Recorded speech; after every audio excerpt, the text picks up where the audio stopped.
c'est la première fois que j'utilise cet engin de malheur là, qui est le caméscope. Bon, j'ai réussi à télécharger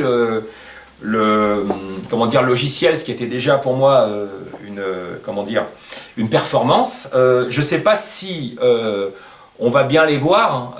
Je m'excuse pour les premières vidéos qui vont être extrêmement aléatoires, mais je fais un essai et puis je verrai. Si vraiment c'est pourri, bah, je couperai et puis on fera autrement. Donc là, on a un petit mâle. Bon, c'est...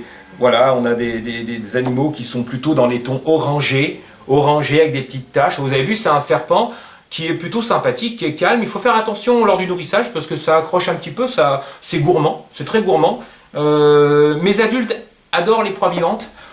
Certains mangent du congelé, mais c'est vrai, j'ai remarqué que les proies vivantes, ils préfèrent. Bon, après, peut-être que j'ai habitués comme ça. Je suis persuadé que juvéniles, on pourra leur proposer régulièrement du congelé et ça fera comme les serpents des blés. Mais là, pour l'instant, les miens, ils ont mangé beaucoup de congelé au début et au bout d'un moment, ils en ont eu marre, ils ont pris du vivant et là, le vivant, il l'attaque systématiquement. Ça se passe très bien, hein, la petite souris de 23-30 grammes vivante, ça va très très bien. Donc, je bouge pas trop vite pour que vous puissiez bien les regarder. Et surtout que voir au niveau des réglages du caméscope si ça fait flou ou pas. Voilà. Donc là, il y a un couple qui ne s'est pas encore accouplé, mais ce mâle s'est déjà accouplé avec d'autres femelles. Voilà. Je viens juste de les mettre ensemble. Hein. Le nourrissage sera fait demain. En attendant, on va les laisser batifoler, si tant est qu'ils veulent bien batifoler.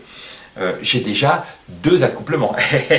C'est pas pour rien que je vous les montre ces petites bébêtes. Voilà. Donc, ça c'est fait. On va les mettre là. Voilà. Une autre coloration. Alors celle-ci est peut-être un petit peu en mue, donc on verra peut-être un petit peu moins bien. Imaginez qu'elle est un petit peu plus rouge que ce qu'on peut voir à l'écran. Elle s'est accouplée par contre. Ah, voilà, c'est une petite femelle là, qui va manger demain, qui est superbe. Alors voilà, ça ressemble un petit peu à du Thamnophis martianus. C'est... ou Thamnophis sertalis martianus, je crois que c'est Thamnophis martianus, un serpent piscivore américain. Dans les taches, par contre, on a une coloration qui est beaucoup plus rouge. Voilà, c'est vraiment sympa comme serpent, hein. C'est mimi, c'est... Voilà, ça mange pas de pain, c'est sympa quoi. Enfin, un serpent, ça mange pas de pain, normalement, ça mange plutôt des souris. Voilà, en principe, ou des rats ou des poissons. Mais bon, c'était juste une expression.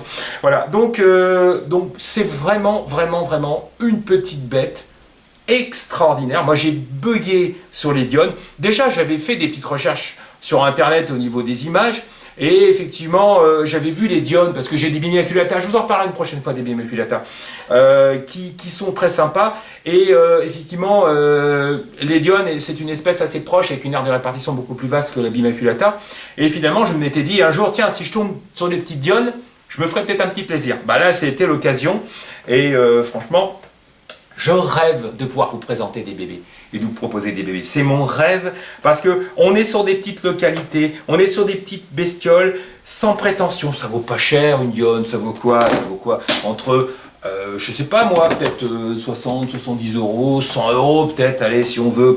Et encore, bon, c'est une espèce qui est, voilà, qui est mignonne, qui est tranquille. Il n'y a pas de complications avec les diones, ça se passe tranquille, il n'y a pas de souci. Et c'est une espèce que malheureusement on ne voit pas assez.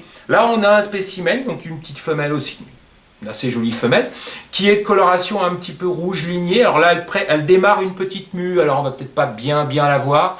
Mais voilà, c'est cool quoi, c'est sympa, c'est une petite bête qui doit faire là à peu près 90 cm.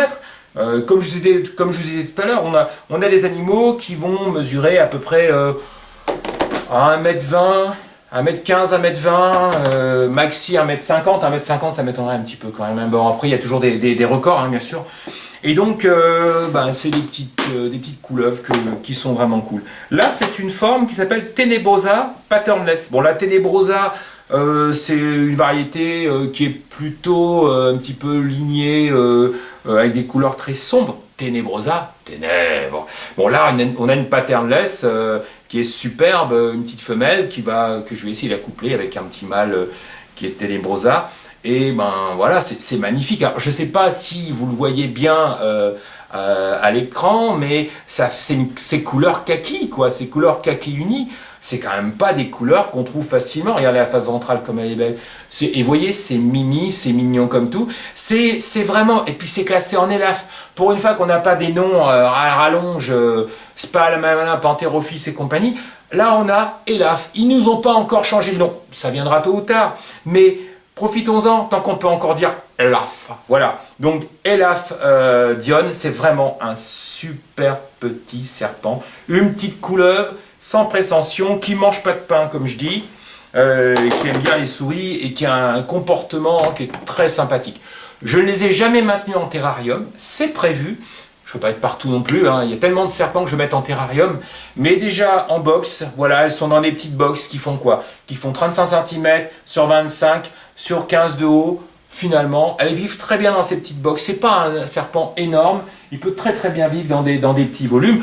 Après moi, évidemment, c'est le minimum syndical. Il y a un élevage, il y a de la place à gagner. Le but, c'est pas qu'elles passent leur vie là-dedans. Ce que j'aimerais faire éventuellement, c'est un beau terrarium avec un groupe de mâles et un beau terrain avec un groupe de femelles. Je pense que ce petit bête-là s'entend très bien et je pense qu'il est tout à fait possible de le faire. Là, c'est une demoiselle qui est superbe aussi. C'est la plus grande hein, que j'ai, qui logiquement devrait être en période d'ovulation, parce que je la trouve bien ronde. Alors, bon, elle mange très bien aussi, il faut le dire. Mais quand j'ai mis le mâle dessus, il s'est tout de suite jeté dessus. Donc, je la regarde tous les jours, cette petite demoiselle. Quand j'y s'est jeté dessus, pour s'accoupler, hein, évidemment, pas pour la manger. Et donc, bah voilà, c'est une jolie demoiselle. Alors, je pense que c'est ça, les Ténébrosa. Alors, oui, il faut que je continue à me cultiver sur ce serpent-là. Je les maintiens, c'est déjà pas mal. Je les ai retapés, ils sont nickel. Donc finalement maintenant, je vais un petit peu cogiter sur les variétés. D'ailleurs, mes chers amis, si certains d'entre vous peuvent m'apprendre des choses sur les Elaphe Dione, alors là, je suis preneur de toute information qui me ferait défaut à ce jour. Et à mon avis, Dieu sait si elles sont nombreuses. Donc voilà, je voulais vraiment vous présenter cette espèce que je trouve moi extraordinaire. Un beau, voilà, une belle petite couleuvre qui n'a pas de difficulté particulière. C'est voilà, quelqu'un qui a un terrarium de 45 sur 60. Il veut se faire plaisir dans son salon. Il veut une petite Elaphe qui n'est pas compliquée, qui n'est pas très connue. Il y a un petit côté, tiens, on n'en trouve pas beaucoup. Il y a un petit côté rareté. C'est pas du traficotage génétique. On n'est pas dans l'hybride. J'ai rien contre les hybrides. Je dis simplement, voilà, on est sur une espèce avec une aire de répartition très vaste. Elle nous fait voyager, cette petite bébête. Elle nous fait voyager, elle est simple, elle ne demande pas une très grosse température. Et évidemment, ce sont des serpents qui sont totalement inoffensifs. Au niveau de la législation, ils ne sont pas annexés, ils ne sont pas considérés comme des animaux dangereux ou en tout cas menacés. Les animaux que l'on trouve en France et en Europe, à ma connaissance, sont en grande majeure partie des animaux qui sont nés en captivité. Et c'est une espèce qui mérite qu'on s'intéresse un petit peu plus. Voilà ce que je pouvais vous dire sur ces petites merveilles. Et ben, j'espère vous avoir donné envie de vous intéresser à cet animal, de le regarder, de faire des petites recherches. Il y a des très jolies photos sur le net, c'est pas ce qui manque. Moi, je suis quand même beaucoup de chance d'avoir un petit groupe de reproducteurs. Je vais continuer à les accoupler. Et puis, bah, écoutez, j'espère peut-être dans quelques mois ou quelques semaines vous donner des nouvelles sur le suivi de ces animaux-là, notamment sur les reproductions, puisqu'ils sont en âge de se reproduire. Peut-être aurai-je la disponibilité au printemps, qui sait. En tout cas, indépendamment de ça, c'est vraiment une espèce qui est superbe. Et puis, ben, j'espère que vous allez regarder tout ça et faire des petites recherches. Et puis, là aussi, hein, c'est une espèce que je découvre finalement. J'ai aucune expérience particulière, si ce n'est que voilà, ça fait 1 an que je les ai, ils vont très bien. J'ai vu des accouplements, tout va bien.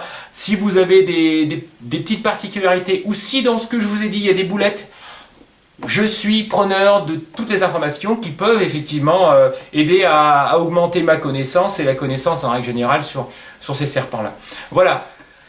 Il me reste à vous souhaiter une très bonne fin de journée. Je pense vous avoir dit l'essentiel. J'espère ne pas avoir été trop lourd. Ça, par contre, ça, c'est notre histoire. Mais en tout cas, je suis ravi d'avoir fait cette première petite vidéo avec vous.